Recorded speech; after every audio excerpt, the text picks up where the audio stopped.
রাখান হাত ধরেছিল ওসমান গনি। এই ওসমান গনির 3-4টা লাইন একটু ওয়াজ করবে, একটু মনোযোগ দিয়ে শোনেন। আল্লাহ রাসূল ওসমানকে একদিন ডাক দেব, ওসমান আল্লাহ তোমাকে কত সম্পদ দান করেছে, তুমি কি তার হিসাব দিতে পারবা? ওসমান গনি বলে, ইয়া রাসূলুল্লাহ, আমি সম্পূর্ণ হিসাব পাই দিবার না পারলেও একটা হিসাব দিবার পারি। আমাকে আল্লাহ যত সম্পদ দিয়েছে, এই সম্পদ রক্ষণাবেক্ষণ করার জন্য যে গুদামগুলো আছে, এই গুদামে তালা দেওয়ার পরে ওই তালার চাবি টানতে একটা 1300 উট হিমশিম খায়। সুবহানাল্লাহ বলেন না? মানে গুদামত মাল থুয়া ওই গুদামত তালা দিয়ে, তালার যে চাবি থাকে না, আপনার চাবি কন না ছোড়ানি কন? ছোড়ান। ওই ছোড়ানি টানতে একটা উট হিমশিম খায়। আল্লাহ রাসূল বলেন, ওসমান, এত সম্পদ আল্লাহ তোমাকে দান করেছে, এই সম্পদ যদি আল্লাহ ফেরত চায়, যদি ফেরত চায়, তুমি কি করবা? সঙ্গে সঙ্গে ওসমান করে এক দৌড়ে এই উটটার গলার রশি ধরে টেনে টেনে নবীর হাতে দিয়ে বলে, রাসূলুল্লাহ, গুদামের শুধু মাল নয়, গুদাম নয়, তালা নয়, চাবি নয়, এই চাবি বহনকারী উটটাও পর্যন্ত আমি আল্লাহকে দিয়া দিলাম। রাসূল বলে, ওসমান, সবই আল্লাহ দিলে, তাহলে তোমার জন্য রাখলে কি?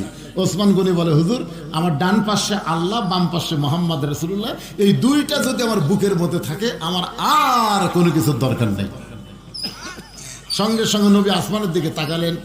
আসমানের দিকে তাকাই, আল্লাহ তোমার দেওয়া সমস্ত সম্পদ ওসমান তোমাকে ফেরত দিল, তুমি ওসমানকে কি দিবা?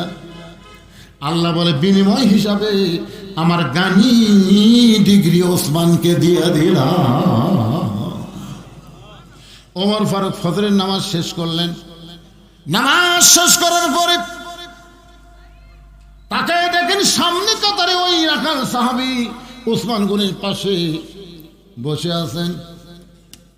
নামাজের সময় সে নামাজ পড়ার পরে বসে আছেন। ওমর ফারুক এক টানে রাখালকে বুকের মধ্যে জাপটে ধরে কপালে একটা চুমা দিলেন। সাহাবারা বললেন, ইয়া আমিরুল মুমিনিন, বিচারের নামে আপনি এটা কি করলেন? আপনি বললেন নামাজের পরে বিচার দেখাবেন, আর বিচার দেখার জন্য আমরা সবাই অপেক্ষমান আছি।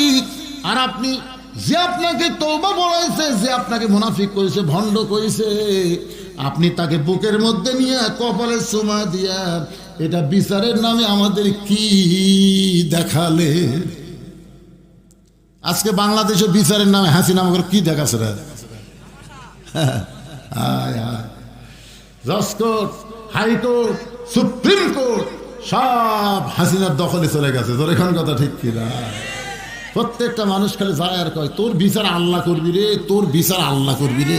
এ কথা কয়নি ভাই, কয়নি? হাই রে, এখন 5 তলা বিল্ডিং এর উপর 1.5 লাখ টাকার খাট, 12,000 টাকার কম্বল ওড়ে তামানে দিয়ে রাত 9টার সময় বলতেছে, আমার বাড়ি, আমার ঘর, আমার নামাই খেয়ে, এ বাড়ি আমার, এ বাড়ি আমার বাপের, এ দেশ আমার বাপের, এ দেশ আমার। আওয়ামী লীগ কোনোদিন পলায় না, ধরে কোন কথা ঠিক কিনা? আমার বাড়ি, আমার ঘর, আমাকে নামাই কে? কে? রাত 3টার সময় একটা ভূমিকম্প হচ্ছে, ধরে কেন? কি কম্প?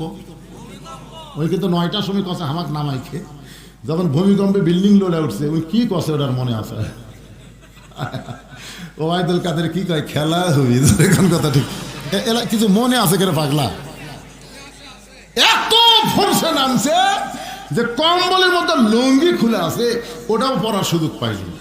11 তরকারি ভাত আন দিচ্ছে, ওইটাও খাওয়ার টাইম হয়নি। দরকার কথা ঠিক কিনা?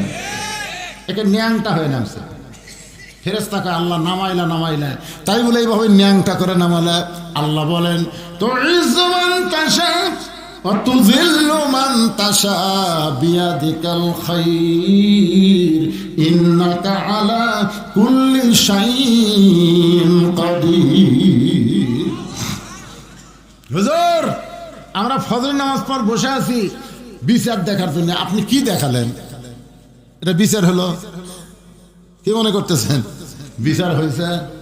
ওমর ফারুক বললেন, ইন্নাল্লাহা ইয়ামুরুকুম আন তুআদ্দুল আমানাতি ইলা আহলিহা ওয়া ইযা হাকামতুম বাইনান নাস আন তাহকুমু বিল আদল।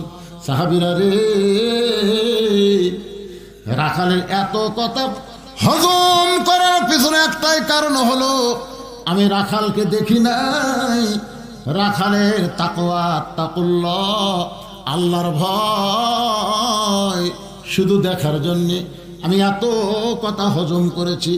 এই রাখাল আল্লাহর কোরআন অনুযায়ী নিজের জীবনকে পরিচালন করার কারণে তার কলিজার মধ্যে এমন একটা বিশ্বাস, কেউ না দেখলে আল্লাহ দেখে। শুধু একটা জিনিস দেখার জন্যে আমি এত কথা হজম করেছি। রাখাল আসলে রাখাল নয়, এই রাখালটা হলো আমার আল্লাহর কোরআনের বাস্তব আমল। সুবহানাল্লাহ কর না কেন? এই কোরআন খালি ওয়াজ শোনার জন্য আল্লাহ দিছে, বাস্তব আমল করার দরকার আছে না নাই? এই জন্য আল্লাহ বললেন অনুনাজ্জিলু মিনাল কুরআনি মা হুয়া শিফাউ ওয়া রাহমাতুল লিল মুমিনিন। সব সমস্যার সমাধান হলো না কোরআনের পাকে একটা স্লোগান দিয়ে মোনাজাত করবো, এই জন্যে জোরে সোরে জবান খোলে সব সমস্যার সমাধান আল কোরআনের আলো। ঘরে ঘরে কোরআন চালান আর সংসদ মমতা পাঠাতে, এই ঘরে ঘরে কোরআন সে পড়েন, মাদ্রাসাত পড়েন, মসজিদ পড়েন, ঘরত পড়েন, আর সংসদ মমতা পাঠাতে ওই সিয়াসাতটা নিয়ে আলিমে করে সাইজ করবে। জোরে কোন কথা ঠিক না?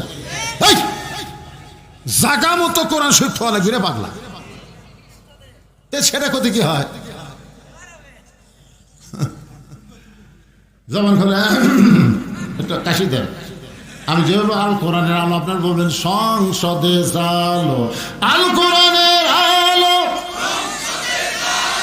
কোরআন হাদিস যেখানে দুনিয়ার মুসলমান লিল্লাহ